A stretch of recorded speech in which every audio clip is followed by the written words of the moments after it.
Okay. So another way to solve a quadratic equation is to use what we call the quadratic formula. This is literally a formula that you can plug numbers into to get your answers. This, in some senses, a student's dream, I think, rather than having to sort of think through a lot of different complicated algebra moves. Sometimes what people like is just like, give me a formula and I'll plug the numbers into it and then I'll get the answer. So here you go. This is that. That's the good news. The bad news is the formula is pretty long and it spits out some pretty weird numbers, and you can't, it's not necessarily a shortcut, because even with those numbers, you have to kind of simplify them and clean it up. So, you know, it's a real give and take here. You get kind of a surefire way to have an answer, but the answer comes out looking very strange. And it's sort of more work just to kind of clean up the answer than it maybe would be to have solved it another way. In any event, so for a quadratic equation in our standard form, ax squared plus bx plus c equals 0. So it's important here, right, that you're starting with everything in this form. You have it rearranged and kind of cleaned up with everything on one side equal to 0. A's and B's and C's. Doesn't matter positive or negative for A's and B's and C's, right? Obviously keep track of which is which, but it's not that they're supposed to be either way. So the solution will be, so x is going to equal, right, as an answer, what it's going to be is negative b plus or minus the root of this whole thing, b squared minus 4 times a times c, b squared minus 4ac. That whole thing is just a numerator, and it's all over 2 times a. So the a and the b and c here, right, are just your coefficients from whatever your equation is that you were starting with. So it goes into this, and then you need to kind of clean it up and try to simplify everything. In theory, all this is just numbers, so like it's really just an order of operations problem. But obviously it really just depends on kind of what you're working with and how easy it is. So let's take something like, you know, x squared minus 2x equals 4. Let's start with that. That looks like nice enough, right, as far as equations go, quadratic equations. So let's take this as a starting point, and let's see what happens if we try to solve it. So if it looks like maybe something we could factor, so let's try that. Let's do minus 4, bring it over. So then we're going to get, you know, x squared kind of minus 2x minus 4 is 0. So let's try to factor this. So in this case, your a value is 1, your b value is minus 2, right, and your c value is minus 4. That's great. That's all well and good.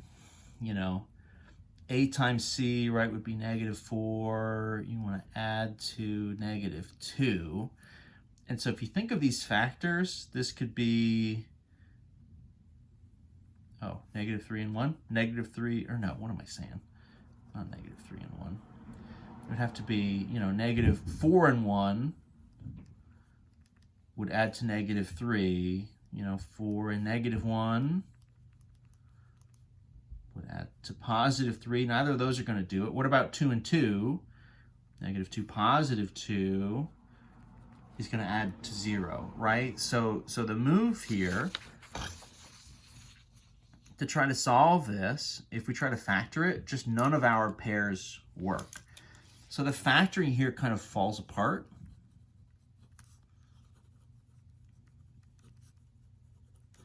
You know, what this means is this, as a polynomial is prime, it won't factor.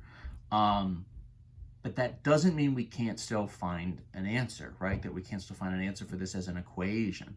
We can't do square root property because we have the x term in the middle, right? I can't just move the 4 over and take a root because I have this x in the way, and the root just won't happen cleanly. So my fallback option here is to use this formula. So let me kind of rewrite this stuff here, right? So we said a is 1, b is minus 2, c is negative 4, and so the formula says x should be equal to negative b plus or minus, so this is technically 2 different answers, right? The plus minus is kind of built in here to give us 2 different answers. So b squared minus 4 times a times c all over 2 times a. So all I'm going to do is take the a and the b and the c values here, sub them into this formula. And maybe I'll try to color code it. So maybe the a is blue. Maybe we'll do the b value in red. We'll do the c value in green. Let's see if that is better or just makes it a confusing mess. I guess we'll sort of keep this purple going. So the x's are going to equal, so negative b.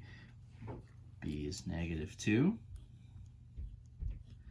So that's starting right off the bat, right? Double -2, that'll be a +2. So great. Plus minus the root of, so b squared.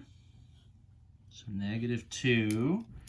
Quantity squared, that'll be negative, right? Times negative will be positive. Minus 4 times a times c. My a value is 1.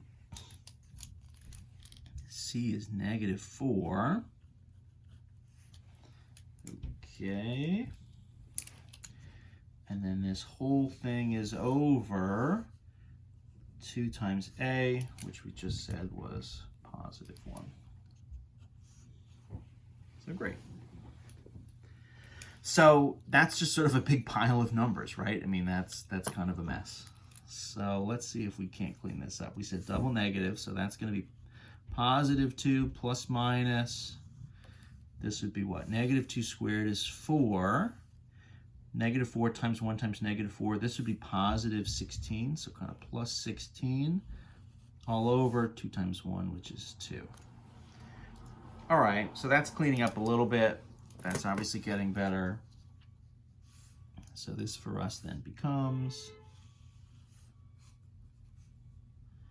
so 2 plus minus √20 over 2. And here you get into some of your old, the old root stuff from chapter P. We got to simplify this root down as much as possible.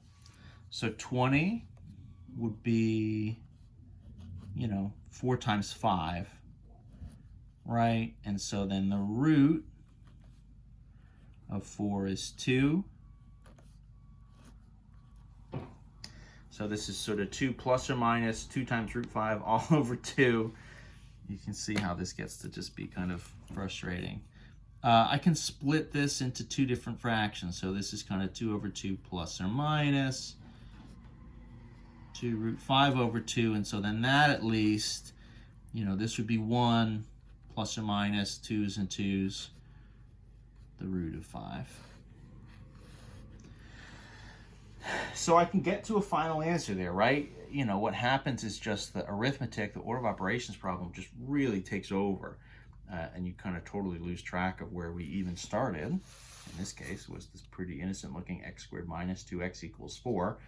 Feels like that should have a nice solution, like x equals, -2 or something, but it just isn't. It's this, 1 plus or minus root of 5. But, sometimes it's not the way a solution looks. Sometimes it's just the fact that we can get to one at all. And we can. It just looks real weird. Let me run another one of these from the start. Let's do 3x squared plus 2x equals -5. So same strategy to get us started right. Let's shift everything to one side. So for us, that's going to mean adding a 5.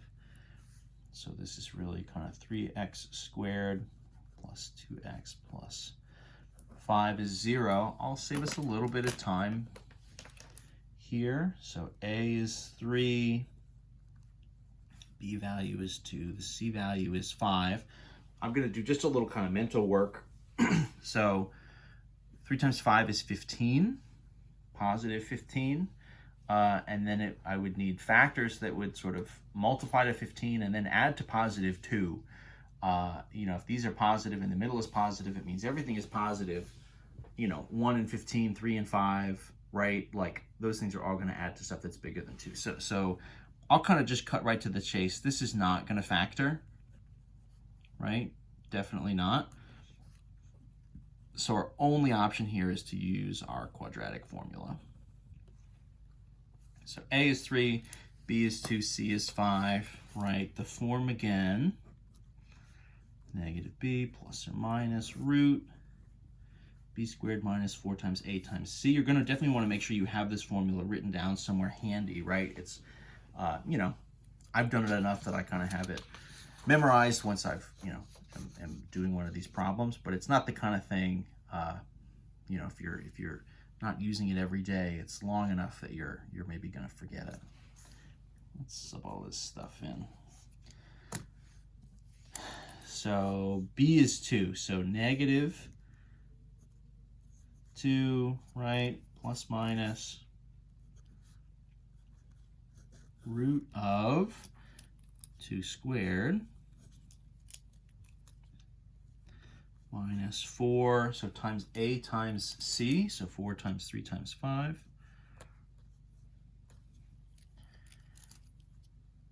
And the whole thing is over 2 times A, so over 2 times 3. So what is this? Negative 2 plus minus root. This is going to be 4 minus something pretty big, right? 4 times 5 is 20 times 3 is 60 over 6. And in particular, one of the things that's happening here under the root is you can kind of anticipate probably that you're going to get a negative value. This is negative 2 plus or minus, right? The root of negative 56. So that imaginary I is going to come into play again, right? In theory, right, one option is just say, there's a negative, game over, just like no real solution, and be done with it. But of course, we want to be a little bit more specific. If we can do some extra work here, we should do it. 56 is what? 8 times 7? That would be like 4 times 14 is probably the best we can do here. So this is negative 2 plus or minus. What I'm going to do is let's call this 4 times 14, and instead of having the negative, we'll just write it with the imaginary I. And the whole thing is over 6, right? So then that's going to be negative 2 plus minus, right? So root of 4 is 2 outside. 14, and then our I. The I is not underneath the square root, by the way, right? The I is its own thing. It's just like out in front. So this whole thing is divided by 6. So I'm going to rewrite this. The kind of form that you get, right, is so kind of negative 2 over 6 plus or minus 2 root 14 over 6 with the I. This is where sometimes this is sort of one of those instances where sometimes the cure is worse than the disease, right? You would say, oh man, I got these, you know, this equation, I can't really solve it, but like, you know, I get this formula, right? The formula here is great. That's my cure. And it turns out trying to deal with the formula is almost worse than just like having an equation you couldn't solve. In any event, it looks like our final answer here is going to be so simplified and kind of cleaned up as much as possible. So negative 1/3 plus or minus root 14 over 3 with the I on the end to take care of that negative under the root. So all that stuff goes into it. It's all in play. This is still 2 answers, right? Because it's sort of a plus version or a minus version. I'm, again, just using the plus minus as our shorthand because it's faster. That's the whole idea. But that's our result. You could have something where you use the quadratic equation. You could go back to some of our first examples from this section that factored and had nice whole number or even sort of fraction answers. You could do quadratic formula on those problems, and you'd actually end up with those same nice numbers, even though they would sort of still start out just as messy as these are. It's a matter of, are you getting kind of a perfect square underneath this root? If you are, then you're going to get somewhat of a decent number. In some sense, you're kind of guaranteed to get something maybe that would have factored. Anyway, that's the basics. That's kind of the 3 big techniques here for quadratic equations in 1.5. Enjoy, have fun. Good luck.